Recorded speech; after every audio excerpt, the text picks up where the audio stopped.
good afternoon, good evening, regardless of where you are. It's always great for us to have an opportunity to talk about the gospel enlightened by Spiritism. Today, we're going to review together chapter 45 of the book Our Daily Bread, and it's titled When You Pray. It is based on Mark chapter 11, verse 25. Before we get started, I would like to take this opportunity to thank Kardec Radio for opening up its platform and providing us conversations such as this one. Again, Kardec Radio is available in several social media platforms, including the X platform.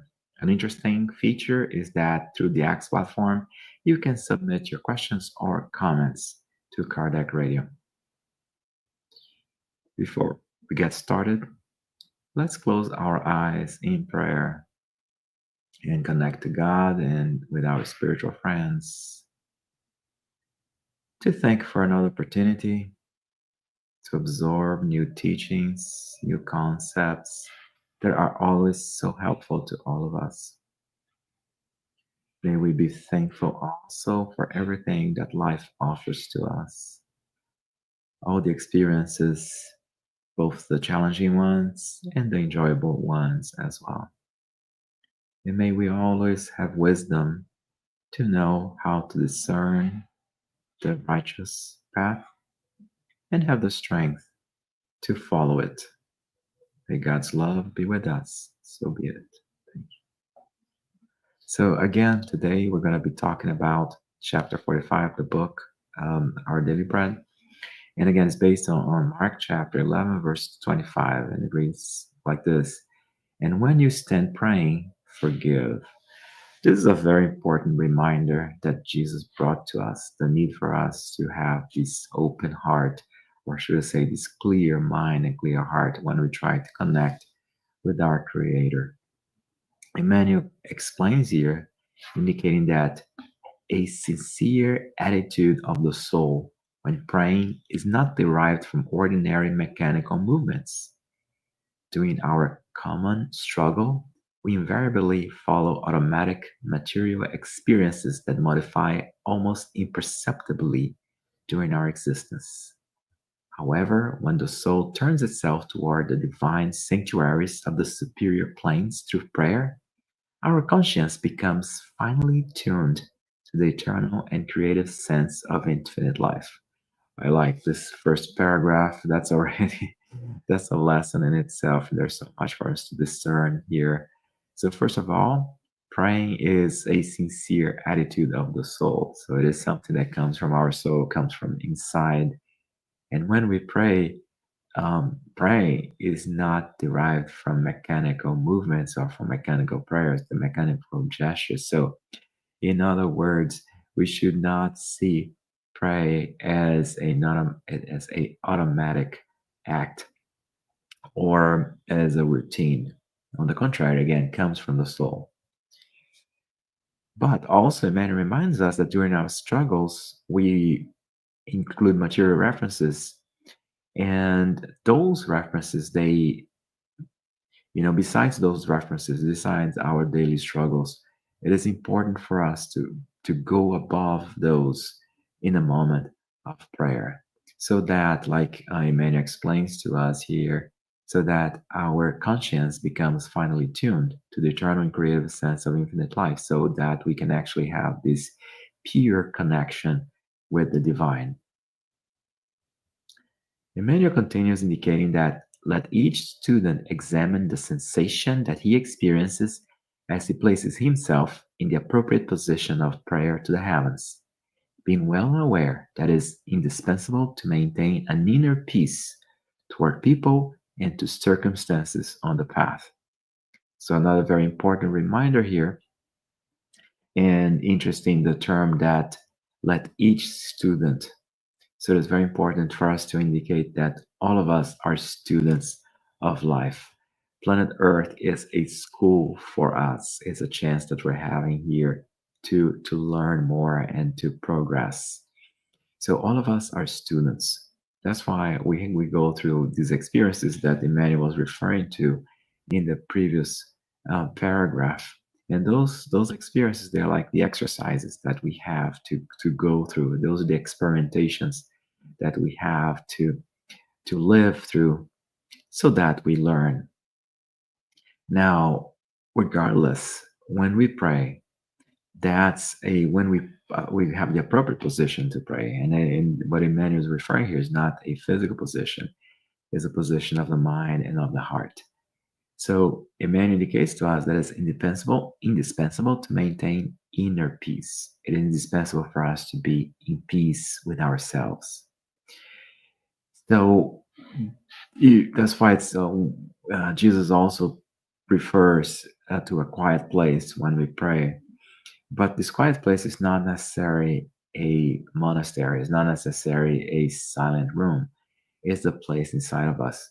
So in the moment of prayer, we need to first of all look for the inner peace to clear our minds of our thoughts and our struggles, so that we can have that moment with God. It's kind of like it is us allowing ourselves to have through, even though we're all again having our daily difficulties, daily challenges.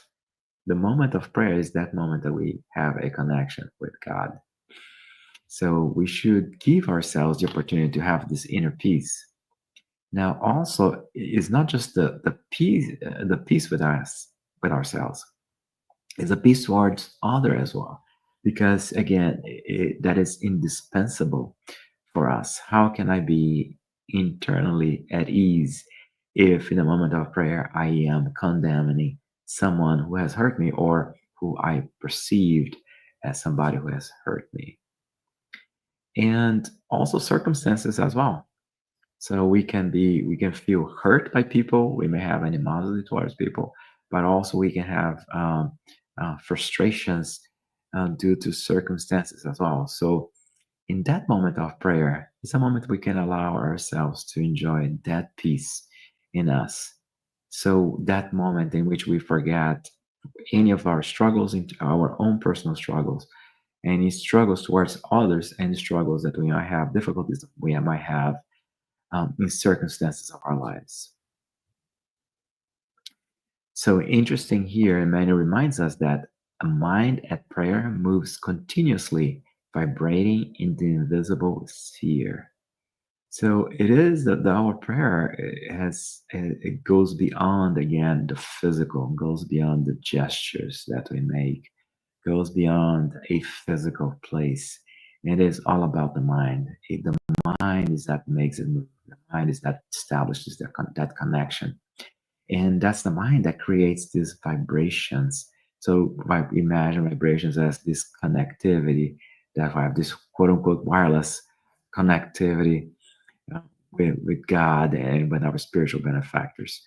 So, regardless of the physical circumstances, the most important thing is that, again, that I have this inner peace and that I have this clear mind and clear heart in the moment of prayer.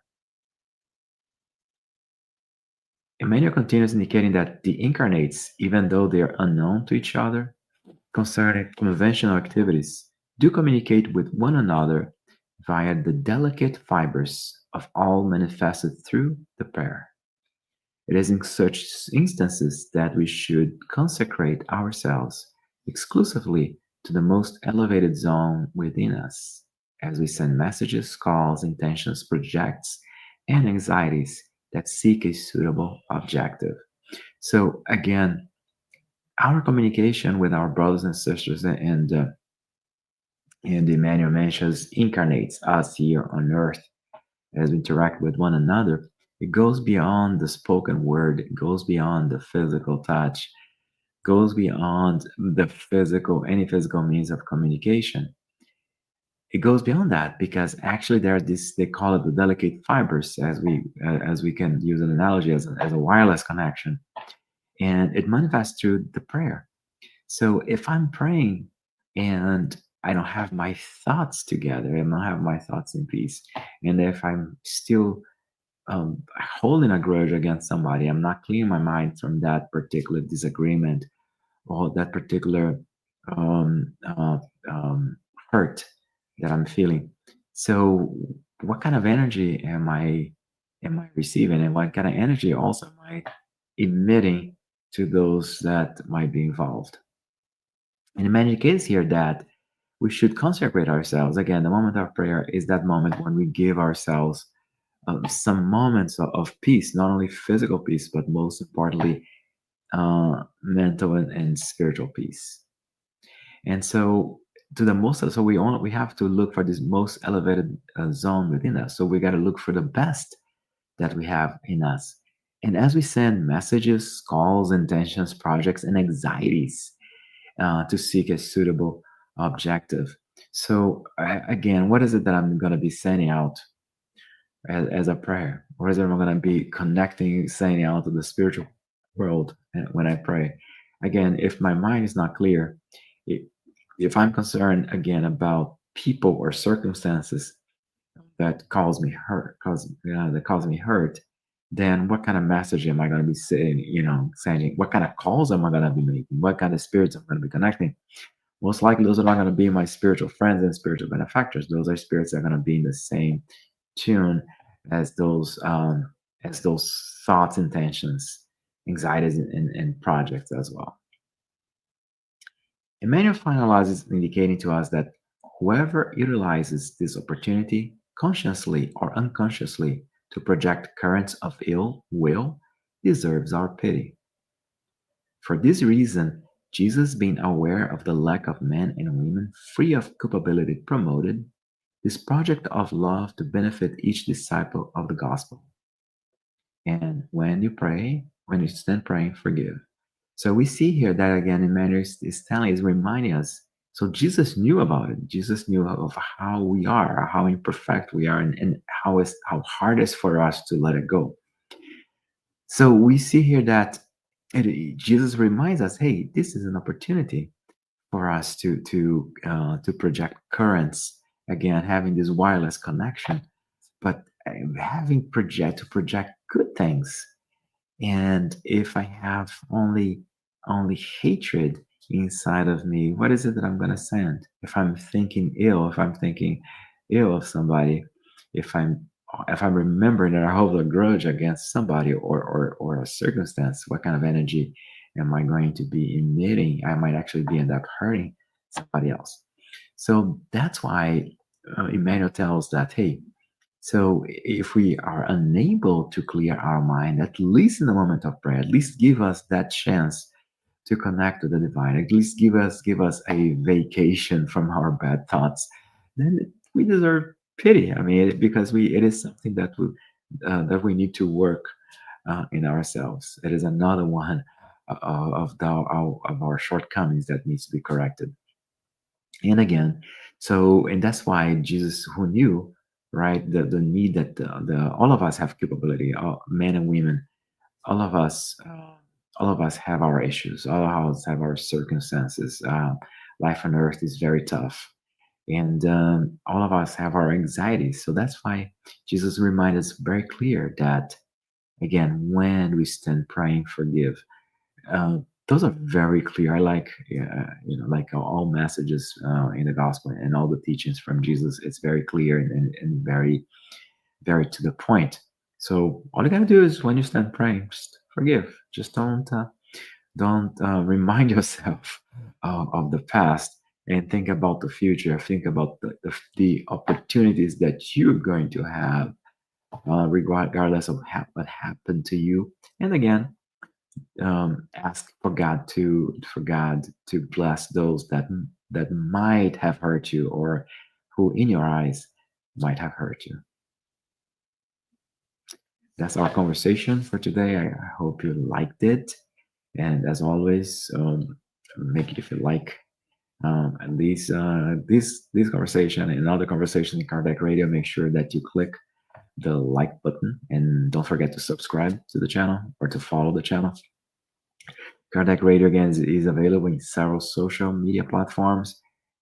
Kardec Radio has their own app.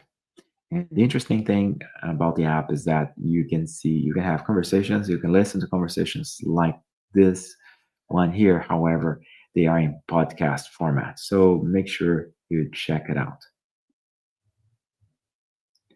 So at this moment, let's again close our eyes to say our final prayer and thank the Lord for the moment of the prayer. This special moment when we can close not only our eyes, but close ourselves from all the hurt that the world imposes on us. Thank you for this moment, Lord, when we can disconnect from everything and connect with the divine, to have this, even if it's minute, even if this very simplistic experience, but it is divine experience. It is an enlightening experience. So let's make sure we clear our minds and our hearts before connecting with you and with our spiritual friends.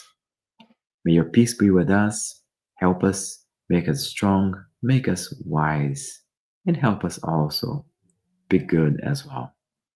So be it.